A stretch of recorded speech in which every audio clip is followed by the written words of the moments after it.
행복의 90%는 건강에 달려 있다.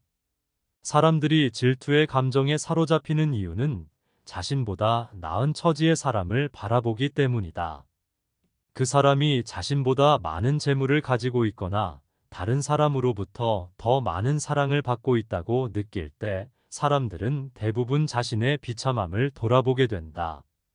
모든 불행의 시작은 남들과 비교하는 것으로부터 시작된다. 그러나 생각해보라. 이 지구상에 나보다 불행한 사람이 얼마나 많은지를. 태어날 때부터 눈이 멀었거나 듣지 못하는 사람들, 한 끼 식사도 제대로 못하는 사람들, 그들도 역시 그대의 주변에서 그대와 함께 살아가고 있는 사람들이다. 사랑하지도 말고 미워하지도 말아라.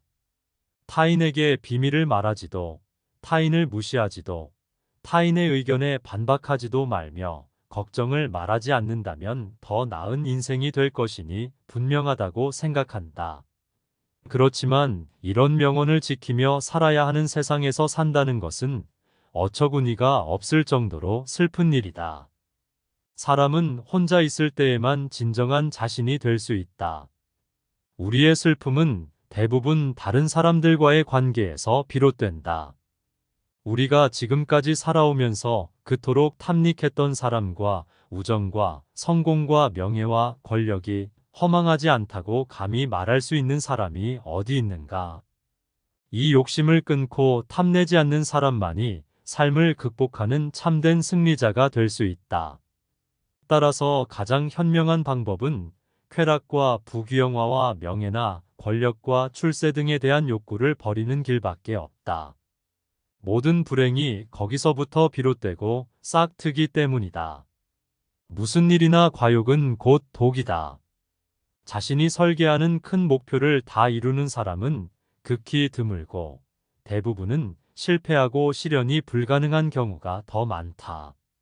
비록 오랜 세월에 걸쳐서 노력하고 천신만고 끝에 계획이 성공했다고 해도 모든 것이 성취될 때에는 그 성취가 이미 쓸모가 없어질 경우가 많고 또 그때는 모든 열정과 기력이 소모되어서 결국은 남이 그 모든 것을 차지해 버릴 수도 있다. 젊음을 바쳐서 재산을 모은 사람들이 그 돈을 한번 써보지도 못하고 자식에게 유산으로 남기는 것이 좋은 예다. 그는 자식의 노예로 평생을 산 셈이다. 노예는 늘 주인의 눈치를 살피고 주인의 명령을 따라야만 한다. 하기 싫은 일이 있을지라도 그것을 따라야 한다. 결코 노예로 살아서는 안 된다. 정신적으로 풍요로운 사람은 완전한 고독 속에서도 자기 자신의 사유와 상상을 통해 탁월한 즐거움을 누린다. 특히 작가나 예술가들 중에서 노년기에 예술 세계를 확립한 사람들은 그 영광을 누릴 시간이 거의 없다. 왜냐하면 예술이란 시대적 풍조에 따라 변하는 것이므로 어느덧 새로운 세대의 예술가들이 자신을 앞질러 가는 것을 보게 되기 때문이다. 이렇게 인간의 피나는 노력은 시대와 운명의 거대한 흐름에 휩쓸려 가버리는 것이다.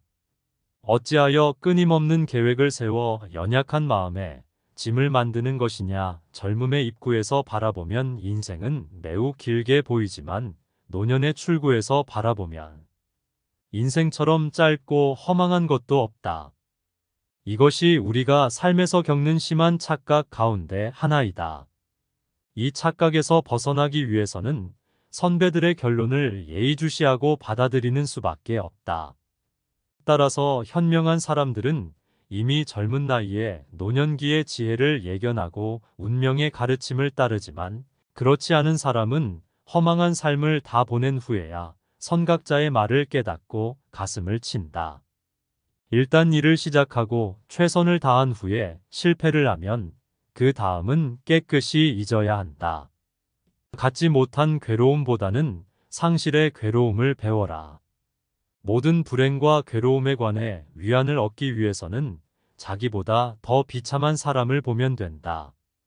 건강한 사람이 비참하다고 느낄 때는 병원의 중환자실을 찾아가 보면 자신이 얼마나 행복한 위치에 있는가를 깨닫고 가장 큰 위안을 받을 수 있다. 그렇다면 그때 인간에게 어떤 결과가 올 것인가? 소백정이 소를 잡기 위해서 들판에서 한가하게 노니는 소떼들에게 눈독을 들이고 있는 것을 생각해 보라. 우리 인간은 언제 닥칠지 모르는 불행을 앞둔 소와 똑같은 신세가 아니겠는가? 오늘은 행복한 날을 보내고 있지만 우리는 언제 질병과 재난과 전쟁의 재앙이나 슬픔과 고통이 닥칠지 모르는 위기에 방치되어 있을 뿐이다. 따라서 평화나 행복은 우연히 차지하게 된 잠시 동안의 휴식에 불과하다. 이제 곧 고통과의 투쟁과 맞서야 한다. 그리고 그 고통을 벗어날 때까지는 끝없는 함정이 기다리고 있으므로 지속적인 보존이 필요하다. 인생이란 휴전 없는 고통과의 끝없는 전쟁의 계속이며 행복이나 만족을 느끼는 시간은 극히 순식간에 불과하다. 따라서 우리는 늘 고통과 맞설 무기를 든 채 끝내는 죽어간다는 결론에 이른다. 시간은 교도소의 간수처럼 몽둥이를 들고 우리 뒤에 서 있다. 시간은 바빠서 쩔쩔매는 사람이나 시간이 남아돌아 지겨운 사람에게나 똑같은 고통을 준다. 내면적 자아가 공허한 사람일수록 외부에서 끝없는 자극을 구한다. 외부에서 만족을 얻지 못하면 스스로 파멸한다. 고통이 없고 기쁨도 없다면 그것이 가장 행복한 상태이다. 프랑스의 저술가 벤나단디 상피엘은 음식을 적게 먹으면 건강에 좋고 사람을 적게 만나면 마음의 평화를 누릴 수 있다는 의미 깊은 말을 남겼다. 따라서 혼자 있는 시간이 편하고 즐겁다면 당신은 정신의 노다지를 캔 셈이다. 그러나 사람들과 만나기를 피하고 고독을 즐긴다는 것은 쉬운 일이 아니다. 그래서 고독은 뛰어난 인물들에게 찾아오는 운명이라고 말하고 있다. 사람은 자기가 갖지 못한 것을 보며 저것이 내 것이라면 얼마나 좋을까 하고 생각하게 된다. 그것이 바로 우리의 갖지 못한 데서 오는 괴로움, 즉 갖고 싶은 소유욕이다. 그래서 우리는 그 괴로움에서 벗어나기 위해 이것이 내 것이 아니라면이라는 의문을 품어볼 필요가 있다. 그러니까 현재 자기가 갖고 있는 소유물을 상실한 것으로 간주해 보라는 뜻이다. 남의 좋은 집을 보고 나도 저런 집에서 살았으면 하고 생각하는 것이 아니라 나의 집을 보고 내가 이런 집도 없다면 어디서 살았을까? 이런 집에서 사는 것은 정말 고마운 일이다라고 상실을 가정해 보라는 것이다. 그 순간 아까 본 멋진 집보다 내가 사는 초라한 집이 소중하게 느껴질 것이다. 다시 말하면 나의 재산과 지금의 건강, 다정한 연인 혹은 친구, 가족 등등 내 주위에서 나를 구성하고 있는 모든 것들에 대한 소유의 가치를 깨닫기 위해서는 그들이 없다면 어땠을까를 먼저 생각해야 한다. 지금의 이 재산이라도 없었다면 나는 어떻게 되었을까? 지금 내가 아파서 누워있다고 생각을 하면 나는 지금의 나의 건강이 고맙게 느껴질 것이다. 나의 연인, 나의 친구, 나의 가족이 없다고 생각하면 그것은 상상할 수도 없을 만큼 불행한 일이 아닌가.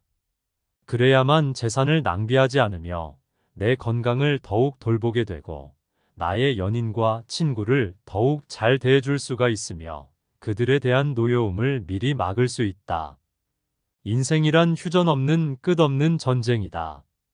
하루는 아주 작은 일생의 축소판이다. 아침에 잠이 깨어 일어나는 것이 탄생이요. 상쾌한 아침은 짧은 청년기를 맞는 것과 같다. 그러다가 저녁 잠자리에 누울 때는 인생의 황혼기를 맞는 것이라는 것을 알아야 한다. 인생 첫 40년은 자신이 직접 쓴 소설이며 나머지 30년은 그 소설을 해설해준다. 우리는 우리가 살고자 하는 삶이 아니라 살 수 있는 삶을 살아야 한다. 인간이 살고 있는 이 세상은 그가 바라보는 각도에 따라 그 모양이 달라진다. 우리는 생애의 초반이나 전반부에는 누구나 그렇듯이 행복에 대한 큰 갈망과 희망과 포부에 가득 차 있다. 그러나 생애의 후반부에 접어들면 우리가 그처럼 갈망하던 사랑이나 행복이나 야망이 한낱망상의 산물에 불과하다는 것을 깨닫는다. 인생의 후반부에서도 아직 그것을 깨닫지 못했다면 그는 여전히 생애 전반부에 살고 있거나 아니면 바보이나. 따라서 지혜로운 사람은 강렬한 쾌락보다는 다만 고통이 없기를 바랄 뿐이며 우리가 흔히 주위에서 보아온 재난이나 불행을 피할 수만 있다면 다행이라는 생각을 하게 된다. 인간은 고통을 느끼지만 고통이 없다는 것은 느끼지 못한다. 우리가 알 수 있는 것은 다만 우리들의 생애라는 것이 끝내는 허망하기 짝이 없다는 점을 자각한다는 점이다. 그런 자각은 세월이 흐르고 나이가 들면서 점차 확실해진다. 참으로 모든 것은 허망하구나 노인들 치고 그런 말을 안 하는 사람이 없다. 우리가 그처럼 찬란한 금빛 미래와 희망을 갖고 살면서도 삶에 대해 끝내는 절망하고 심하게 속았다고 느끼는 이유는 무엇인가? 그것은 우리들의 인생이라는 공연 기간이 너무 짧기 때문이다. 만일 누군가가 이 세상에서 200년이나 300년쯤 산 사람이 있다고 가정해보자. 그 사람은 마치 똑같은 연극을 2번, 3번 보는 관객처럼 자기 아들과 손자와 그 다음 세대들의 삶을 실증나게 바라보는 미친 구경꾼이라는 생각이 들게 될 것이다. 그것은 우리들 인생이라는 것이 결국은 입장료를 내고 딱 한 번밖에 볼 수 없는 연극처럼 속아도 한 번 속는 것으로 족하고 신기하고 놀라고 기쁘고 슬퍼도 한 번으로 족한 것, 후회도 한 번으로 족한 것이어야 한다는 것이다. 즉, 인생은 딱 한 번만 살아야 가치가 있다는 것을 깨닫게 해줄 뿐이다. 잘 사는 것은 바라지도 않고 그저 아프지 않기만을 바란다. 물고기에게는 물속이, 새에게는 공중이, 두더지에게는 땅속이 행복한 것처럼 자기에게 적합한 분위기만이 행복을 주는 것이다. 가령 누구나 공정의 공기에서 숨 쉴 수 있는 것은 아니다. 나의 걱정을 남에게 말하지 말라. 당신이 직면한 문제를 절대로 남에게 말하지 마라. 이랄은 신경조차 쓰지 않을 것이고 부활의 사람들은 당신이 문제에 처했다는 사실에 몹시 기뻐할 것이다. 언제 닥칠지 모르는 사건 때문에다. 마음의 평화를 잃는 일은 없어야 한다. 이를테면 우리는 불행한 일이 절대로 일어나지 않을 것이라거나 적어도 지금 당장은 일어나지 않을 것이라고 생각할 필요가 있다. 걱정에 대한 상상력을 억제하라. 걱정은 한 번 시작하면 좀처럼 걷잡을 수 없게 된다. 거센 폭풍의 기운에 휩쓸린 것처럼 제멋대로 자라는 것이 걱정의 특징이다. 걱정에 대한 상상력은 모래성과도 같다. 우리는 걱정으로 모래성을 쌓지 않도록 반드시 경계해야 한다. 걱정의 모래성은 많은 열정만을 낭비할 뿐이다. 걱정으로 세운 건물은 단 한 번의 한숨으로 무너져 내릴 만큼 허망하다.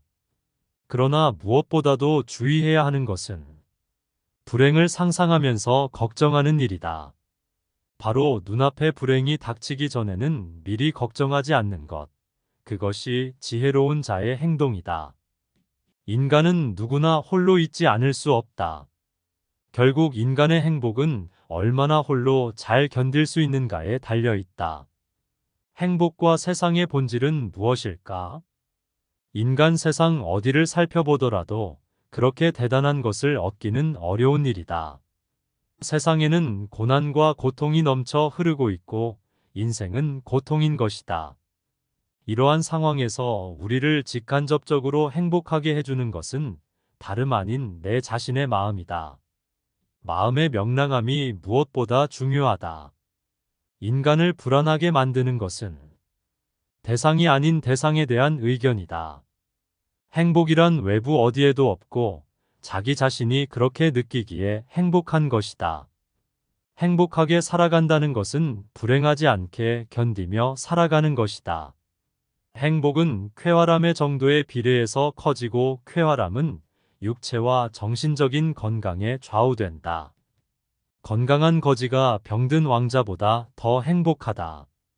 행복은 쾌활함의 정도에 비례해서 커지고 쾌활함은 육체와 정신적인 건강에 좌우된다. 나무가 튼튼해지기 위해서는 바람이 필요하듯 인간이 건강해지기 위해서는 운동이 필요하다. 최상의 보물은 명랑한 표정과 쾌활한 마음이다. 사람의 일이란 우연과 착오가 늘 곁에 따라다닌다. 우리는 불행한 일을 당하거나 자기가 하는 일이 좌절되면 이렇게 될 줄 몰랐다거나 그렇게 하지 않았더라면 이 정도까지 되지는 않았을 텐데 하고 후회를 한다. 그러나 그런 후회는 스스로 자신을 고문하는 짓이나 마찬가지이다. 성격상 좀처럼 체념할 수 없는 사람이라면 자신의 이성에 호소하여 우리들의 인생이란 숙명적으로 피할 수 없는 운명이 있다는 것을 인정해야 한다. 하고 싶은 일이 없다면 살아야 할 이유도 없다. 날마다 규칙적인 운동을 하고 음식에 절제를 두어라. 실패로 결말이 날 것이라고 예상되는 상황에 처해 있더라도 한 가닥에 희망의 빛이 보인다면 결코 절망하지 마라. 시커먼 먹구름이 하늘을 뒤덮고 있더라도 한쪽 구석에 작지만 밝은 빛이 새어나오고 있다면 그 되어 결코 희망을 버리지 마라. 아무리 작은 빛이라 하더라도 그 빛은 세상을 환하게 쳐줄 수 있으며 우리의 앞길을 열어줄 수 있다. 저기에 자그마한 빛이 보이지 않는가? 천지가 뒤집히기 전에는 용감한 사람은 결코 쓰러지는 일이 없다. 용감한 사람은 어떤 일에서든지 한 가닥의 희망의 끈을 잡고서 험난한 파도를 향해 뛰어든다. 하지만 대부분의 사람들은 작은 빛보다는 무거운 먹구름만을 의식하며 두려움에 떤다. 그러나 먹구름은 반드시 거치기 마련이다. 진정한 용기를 가진 자라면 그되어 그 작은 빛을 향해 자신의 모든 것을 던져 최선을 다할지어다. 차원 높은 숭고함은 시련 속에서만 얻을 수 있다. 자연은 때때로 사나운 회오리 바람을 내보낸다. 주위는 짙은 어둠에 뒤덮이고 하늘에는 거친 비바람이 휘몰아치고 있다. 우리의 시야를 방해하고 있는 바위는 거대하며 대지에는 나무 한 그루, 풀 한 포기도 보이지 않는다. 강은 요란스러운 소리를 내면서 거품을 일으키며 흐른다. 골짜기를 스며드는 바람은 귀신의 비명소리를 방불케 한다. 그렇게 우리는 손과 발이 묶인 채 자연과 싸워야만 한다. 이러한 조건 속에서도 고통이나 고뇌의 마음을 빼앗기지 않고 사물을 객관적으로 바라볼 수 있다면 인식의 순수한 주체인 나는 모든 것을 분명하게 통찰할 수 있다. 객관적인 인식과 냉정한 통찰은 우리에게 있어서 반드시 필요한 능력이다. 이러한 인식과 냉철한 사고가 없다면 우리는 수많은 세파에서 살아남을 수가 없다. 무모함과 거침에서 벗어날 수 있는 길은 논리적이며 이성적인 사고뿐이다. 인생에서 중요한 세 가지 선이라고 할 수 있는 건강과 젊음과 자유조차도 그것을 누리고 있는 동안에는 전혀 느낄 수 없다. 아프지 않은데 병원에 가는 사람이 어디 있으며 젊음은 너무 당연한 얘기고 자유로울 때는 자유 그 자체가 없다. 인간은 행복할 때는 자신이 행복하다는 것을 느끼지 못하지만 불행해져야 그때가 행복했다는 것을 깨닫는다. 그렇다면 내게 현재의 행복이란 없고 행복은 과거의 기억으로만 존재한다는 얘기다. 향락과 쾌락에 대한 실감도 그것이 강할수록 감퇴되며 습관이 되면 없는 것과 똑같아진다. 그러다가 쾌락의 습관조차 끝나면 괴로움만 남게 된다. 권태는 시간을 느리게 만들고 쾌락은 시간 관념조차 없애버린다. 그렇다면 우리는 이런 결론에 도달할 수가 있다. 물이 나를 살리고 있다는 것을 깨닫기 위해서는 극단의 갈증이 필요한 것처럼 고통스러운 병은 건강의 중요성을 깨닫게 해주고 늙었다는 것은 젊음의 소중함을 일깨워주고 극단의 구속은 자유의 소중함을 알려준다는 것이다. 그렇다면 우리가 지금까지 그토록 싫어하고 피해왔던 불행들이란 행복을 느끼기 위해 반드시 필요한 필수 조건이라는 것이다. 죽음 직전에 살아나야만 삶의 기쁨을 가장 크게 맛볼 수 있다면 우리는 모든 불행과 고통을 얻지마다 할 수가 있겠는가?